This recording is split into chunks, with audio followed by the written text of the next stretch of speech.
Euroregioni News.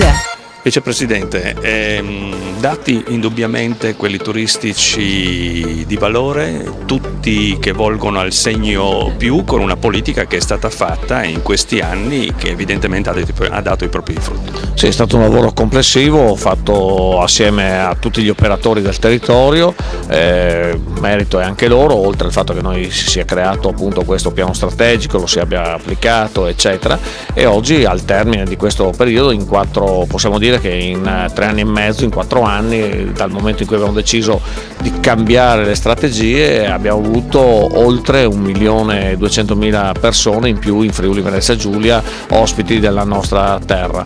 È un dato davvero molto significativo. Nel 2017 sopra il 5% sia le presenze che gli arrivi e su tutti i 9 gli ambiti territoriali, quindi questo mi pare davvero un grande risultato.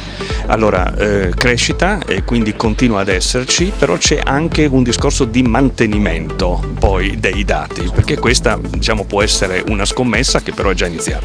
Sì, nel triennio c'è stato sempre un aumento costante, adesso dobbiamo continuare su questo, quindi dobbiamo investire in infrastrutture, l'abbiamo fatto ultimamente con questo bando a cui abbiamo messo 26 milioni di euro per tutte le imprese alberghiere, a cui abbiamo dato una risposta importante a oltre 230 strutture.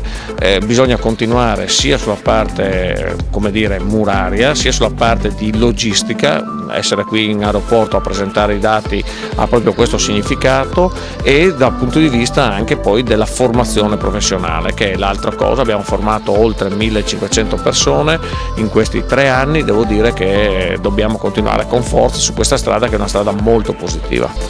Grazie. Grazie a voi. Grazie. Euroregioni News.